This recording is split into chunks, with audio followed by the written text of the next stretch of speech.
ਲੋਕ ਸਭਾ ਦੇ ਵਿੱਚ ਰਾਸ਼ਟਰਪਤੀ ਦੇ ਭਾਸ਼ਣ ਉੱਤੇ ਚਰਚਾ ਦੇ ਦੌਰਾਨ ਵਿਦੇਸ਼ ਮੰਤਰੀ ਸੁਸ਼ਮਾ ਸਵਰਾਜ ਨੇ ਕਿਹਾ ਕਿ ਇਹ ਭਾਸ਼ਣ ਸਮੱਸਿਆਵਾਂ ਦੇ ਹੱਲ ਦੀ ਕੋਸ਼ਿਸ਼ ਹੈ। ਉਹ ਲੋਕਾਂ ਦੀਆਂ ਉਮੀਦਾਂ ਦੇ ਉੱਤੇ ਖਰਾ ਉਤਰਨਗੇ ਤੇ ਸੁਸ਼ਮਾ ਨੇ ਕਿਹਾ ਕਿ ਇਹ ਜਿੰਨੀ ਵੱਡੀ ਜਿੱਤ ਹੈ ਉਨੀ ਹੀ ਵੱਡੀ ਜ਼ਿੰਮੇਵਾਰੀ भी है।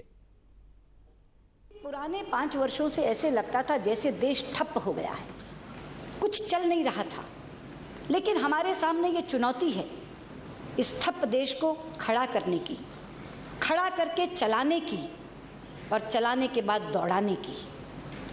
और मुझे खुशी है कि जो 3 मंत्र हमारे प्रधानमंत्री ने रखे, स्किल, स्केल और स्पीड, जिसका जिक्र इसमें भी आया है, उसके माध्यम से हम इस देश को खड़ा भी करेंगे, चलाएंगे भी और बहुत जल्दी दौड़ाएंगे भी। इसका एक अभिप्राय इस अभिभाषण में दिया गया। 5वां मैंने कहा था मंद व्यापार, उसका संज्ञान हमने पैरा 29 में दिया है।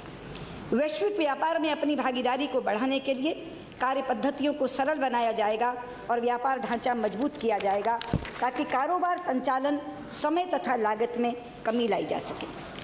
आप जानते हैं अध्यक्ष जी के व्यापार का सीधा रिश्ता किसान की खुशहाली से होता है और व्यापार का सीधा रिश्ता उद्यमी की खुशहाली से होता है।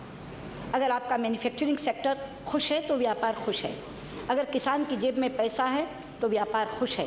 और उन दोनों के हालात बदलने के लिए हमने कहा है कि हमारा व्यापार जो आज मंद है वो केवल भारत में ही नहीं बढ़ेगा बल्कि वैश्विक व्यापार में हम प्रतिस्पर्धा लाने के लिए तैयार हैं। इसका उल्लेख उसमें अभिभाषण में किया गया है।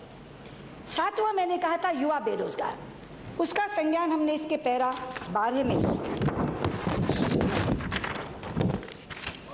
हमने कहा है कि मेरी सरकार केवल युवा विकास की संकल्पना की बजाय युवा संचालित विकास व्यवस्था प्रदान करेगी। और हमने कहा है कि मेरी सरकार हर हाथ को हुनर के उद्देश्य से औपचारिक शिक्षा और कौशल विकास के बीच की बाधाओं को दूर करने का प्रयास करेगी।